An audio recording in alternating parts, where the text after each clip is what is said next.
Romanos capítulo 10, verso 4. Porque el fin de la ley es Cristo para justicia a todo aquel que cree. La palabra de Dios, hermanos, debe cumplir un efecto en nuestras vidas. La palabra de Dios no debe volver vacía. Dios suelta la palabra a través de su siervo y la idea es que usted la capte, la recoja, la reciba, hermano, y la guarde en su corazón. Amén. Porque es la palabra la que nos transforma, la que nos cambia, la que nos va llevando de aumento en aumento, como dice la Biblia. Amén. Por eso es importante estar atento a la palabra del Señor. El jueves, hermanos, estuvimos hablando acerca de la ley y de qué más. Gracias, hermano. Gracias. La ley y la gracia. Entendimos, hermanos, a la luz de la palabra del Señor, cómo el ser humano recibe la salvación por la ley. Amén. ¿Cuántos dicen amén? ¿Sí o no? ¿La salvación es por qué? Por la gracia. Entonces, ¿dónde queda la ley? No se me confunda, hermano. Eso fue lo que aprendimos el jueves. No se recibe por la ley, por las obras de la ley. Amén. Sino por la gracia. No se puede confundir así de fácil. La salvación es un regalo inmerecido que se recibe por gracia. Amén. Y gracias sean dadas a Dios por esa gracia infinita para con el ser humano. Amén. La ley, decíamos, hermanos, es el conjunto de normas. ¿Sí? Quiero recordarlo así brevemente. El conjunto de normas o mandamientos que Dios estableció para la raza humana. ¿A través de quién envió la ley Dios? Moisés. Esa ley que fue escrita en tablas de piedra, hermanos, allá en el monte Sinaí, era una ley directamente para el pueblo de Israel. Amén. Si bien es cierto, aquí en esta mañana no vemos ningún israelita, ninguna persona que descienda de Israel, ¿cierto? Pero lo curioso, lo hermoso, lo especial es que Dios estableció o escribió mejor esos mandamientos que escribió en tablas de piedra y se las dio al pueblo de Israel, también las ha escrito en nuestro corazón. Aleluya. Dice la Biblia, los gentiles, los que no tienen ley, son ley para sí mismo, teniendo la obra de Dios escrita ¿en dónde? En su corazón. La ley de Dios, perdón, escrita en sus corazones. Romanos capítulo 2, verso 14. Porque cuando los gentiles, es decir, podemos decir así, porque cuando los habitantes de Santa Lucía, porque el título gentil encierra a todas aquellas personas que no hacen parte del pueblo de Israel. Porque cuando los gentiles que no tienen ley hacen por naturaleza lo que es de la ley, estos, aunque no tengan ley, son ley para sí mismos, mostrando la obra de la ley escrita ¿en dónde? En sus corazones, dando testimonio su conciencia y acusándoles o defendiéndoles sus razonamientos. ¿Qué quiere decir esto? Que la palabra del Señor, que la ley de Dios está escrita en su corazón, está grabada. Y hay una ley que nos lleva a nosotros, hermanos, a procurar vivir conforme a los mandamientos de Dios. Amén. Significa que todos los que estamos aquí o en cualquier lugar del mundo estamos bajo la ley. Cristo vino a la tierra y habitó en esta tierra bajo la ley también, hermanos. Cumplió la ley, es decir, cumplió los mandamientos. Todos estos estatutos fueron cumplidos por Dios, nuestro Señor Jesucristo.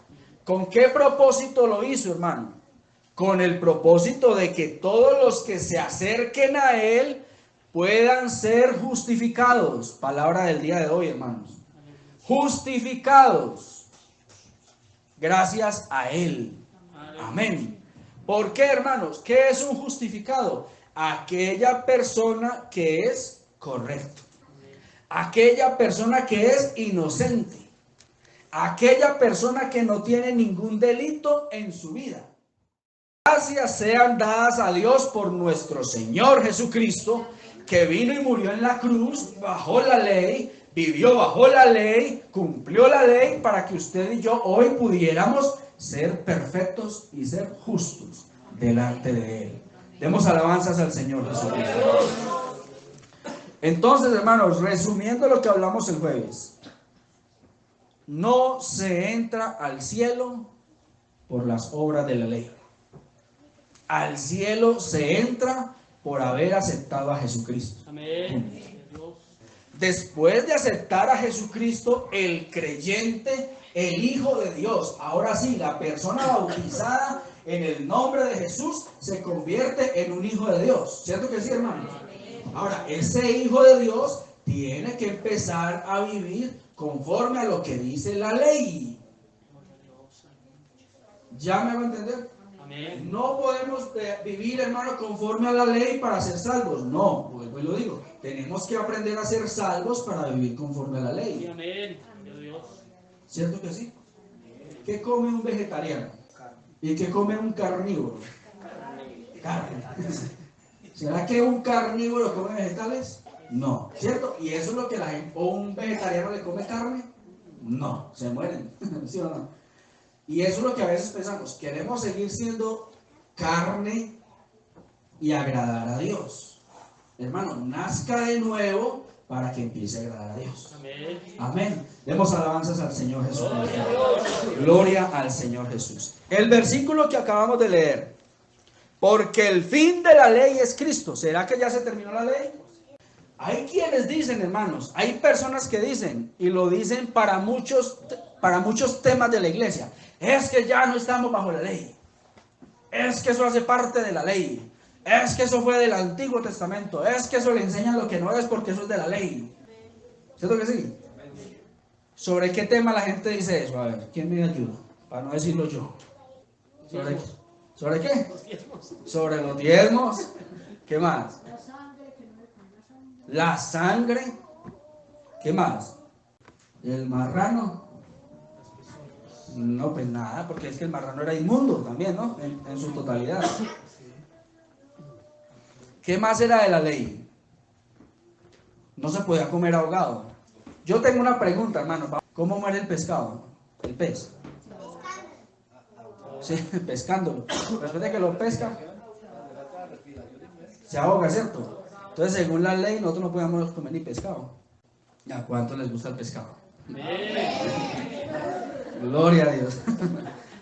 Entonces, mire, hermanos, a veces nos contradecimos y las personas ignorantemente piensan que están diciendo lo correcto. Ah, es que eso es de la ley. No, eso no se debe hacer así, ¿no? ¿Será que tienen razón, hermanos? El fin de la ley es Cristo. ¿Qué dijo el Señor Jesús? Yo no he venido para abolir la ley, sino ¿para qué? Para cumplirla. Quiero decirle con esto, hermanos, que la ley todavía está vigente. Esa ley, esos mandamientos, ese conjunto de mandamientos, digamos, que están aquí en esta cajita, todavía están vigentes, todavía, hermano. En su totalidad, absolutamente todos los puntos de la ley están vigentes. Cristo no vino a quitarlos, Cristo vino a cumplirlos. Amén. Esa es la gran diferencia. Ahora, ¿vivimos conforme a los mandamientos de la ley? ¿Sí o no? Ojo, los mandamientos fueron para el pueblo de Israel y para los gentiles que estaban sin Cristo, ¿no? Paréntesis, hermano, cuando usted ore por Israel. Ore por el pueblo de Israel. ¿Sabe para qué? Para que Dios les revele que ya no se debe vivir conforme a la ley para salvación, sino que se debe vivir conforme a la ley por la salvación. Aleluya. Amén. ¿Sí me va a entender? Amén. Ahora lo que dice la palabra del Señor. Amarás a Dios sobre todas las cosas y a tu prójimo como a ti mismo.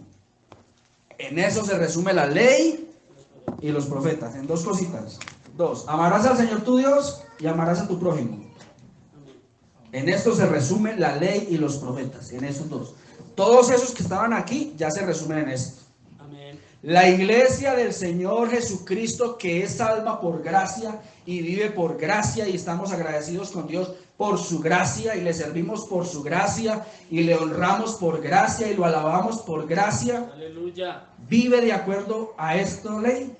Sí, hermanos, sí. La iglesia del Señor debe vivir para cumplir la ley. Amén. Amén. Ahora, pastor, es que sí, pero entonces dentro de la ley también decía, no mentirás o no dirás falso testimonio, es que es cierto. ¿Cuántos lo cumplen? ¿O cuántos lo cumplimos o cuántos lo fallamos? Un valiente que quiera levantar la mano y que haya fallado en eso. Amén. Deberían levantarla por no levantarla. Mentirosos. Amén.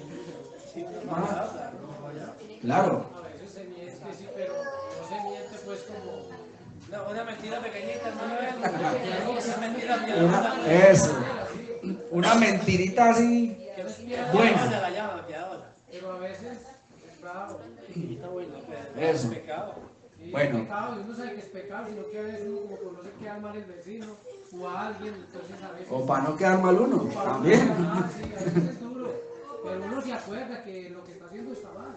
O como por dar una sorpresa bonita a alguien, un evento, una cosa. También, eso sí ¿Cierto? que el Señor, ¿cómo verá que nos va a ayudar ahí el Señor? Sí, sí, ayude harto. Que nos pase esas mentiritas, ¿sí o no, hermano? Chiquitica. Aparentemente son mentiras buenas, ¿cierto? Pero no hay mentira buena, hermano. La verdad es que la mentira es mentira. Amén. Es mentira, ¿sí? No se puede catalogar. El pecado es pecado y ya. Así de simple. El punto es, hermanos, que Dios conoce nuestra condición y se acuerda de que somos polvo. Amén. Sin duda alguna, Él tuvo que haber estado en una de las situaciones en las que nosotros nos hemos encontrado cuando decimos una mentira. Él tuvo que haber estado ahí, hermano.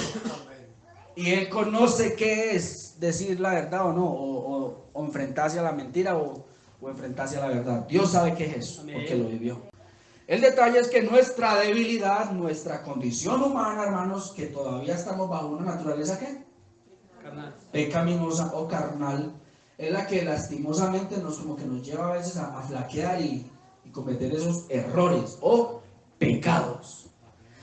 Pero viene lo hermoso, lo especial, hermano, lo grande de nuestra salvación. Porque si nos fuéramos a eso, hermano Evelio, y todos los que hemos dicho alguna mentirita, sea buena o mala, entre comillas, reitero, no hay buena, pero los que hayamos dicho una mentira, hermano, estamos destituidos del reino de los cielos. Así de simple. Así de sencillo. Porque la mentira es del diablo. ¿Quién habla mentira siempre? El diablo. Desde el principio, dice la Biblia. Él es el padre de la mentira. Entonces, si estamos diciendo mentira, estamos honrando al padre de la mentira, ¿no? Que es el diablo. Entonces, mire, hermano, sea como sea, si lo hacemos, lo hacemos, pues, por ley, estaríamos destituidos de la gracia, de la gloria de Dios, del reino de los cielos. Pero por gracia, hermano, el Señor como que pasa por alto esa mentira. Si bien es cierto, hermanos, hay algo aquí. La mentira trae consecuencias. Amén. Y muchas de las situaciones por las que estamos pasando hoy es por los pecados que hemos cometido ayer, antier y tras antier y el mes pasado. Porque todo pecado trae una consecuencia, hermano. Toda acción tiene una reacción. Toda acción que usted cometa tiene una reacción, sea buena o sea mala. Obviamente lo malo que es mentir trae consecuencias ¿qué? Malas. Problemas con la esposa, problemas con el esposo, problemas con el patrón, problemas con el vecino, problemas con problemas con el... Eso trae, hermano. Trae porque trae. Zafira y Ananías, sí, por mentir, claro. ¿Qué consecuencias les trajo? La muerte. Y es que precisamente eso trae para nosotros también la muerte espiritual, hermano. Uno a veces cree que no, hermano. Y uno como que se va acostumbrando a mentir. Pero eso trae la muerte espiritual. Hay un punto. El que practica el pecado es ¿de quién? Del diablo, dice la Biblia, ¿cierto? Hermano, no quiero sonar alcahueta, porque no comparto el pecado, porque la Biblia no lo comparte y mi Dios tampoco lo comparte. Pero es muy diferente yo ir aquí caminando, hermano, y caerme, a yo estar aquí y tirarme. ¿Sí o no? Y volverme a tirar mañana y pasado mañana y me tiro todos los días. Eso es practicar el pecado. El que coge la mentira de práctica un día, al otro día, al otro día, al otro día, hermano, eso le vuelve un hábito. Y se vuelve profesional mintiendo. En el nombre de Jesús, hermano, está. Porque eso nos destituye de la gloria de Dios, hermano. Esa es la gran verdad. Sino que nos acostumbramos. Nos vamos acostumbrando. Pero Dios en su infinito amor y su misericordia, por eso se predica la palabra hoy. Aleluya. Porque la gracia del Señor no quiere que usted continúe así, sino que se arrepienta y viva. Y se convierta. Y la gracia de Dios vuelve y lo trae ¿a dónde? Al reino de los cielos. A la presencia del Señor. Estoy siendo claro, hermanos. Entonces, volviendo a lo que hablábamos, un cristiano, seguidor de Jesús, ¿debe vivir de acuerdo a la ley? ¿Sí o no? Sí, sí debe vivir conforme a la ley. ¿Cómo hago para vivir conforme a la ley, pastor? Si yo me encanta el marrano y a mí me encanta el chicharrón. Bien carnudo. ¿Cierto, hermano? A mí me gusta, entonces su pastor, hermano, se va, ¿cierto? ¿No? Y más barato, claro, hermano. Pero gloria a Dios por eso. Gracias a Dios porque está el versículo ahí, ¿no? Que le apareció a Pedro, mata y come. Que no, si no, seguramente no estábamos comiendo marrano hoy en día, porque Dios ha purificado todo, hermanos. Amén. Al que no le guste comerlo por salud, por lo que la hermana dice, bueno, está bien, pero, o porque de pronto le suene a pecado, porque él se siente mal haciéndolo, listo, no lo coma, hermano. Pero no juzguemos tampoco al que lo hace. Amén. Y el que lo hace, pues no coma delante del hermano que no le gusta. ¿Sabe por qué? Porque en eso se resume la ley y los profetas. Amar a Dios y a tu hermano como a ti mismo. Si a mi hermano no le gusta que yo coma marrano, porque es pecado, y el pastor, pues yo lo estoy confesando aquí, ¿no? Si hay alguno que no le gusta, se me acerca y me dice, pastor, no vuelva a... Uy, ojalá que no. Hermano, pero uno procura, ¿sí? Y ahí se cumple la ley, cuando uno hace o deja de hacer cosas por amor al hermano.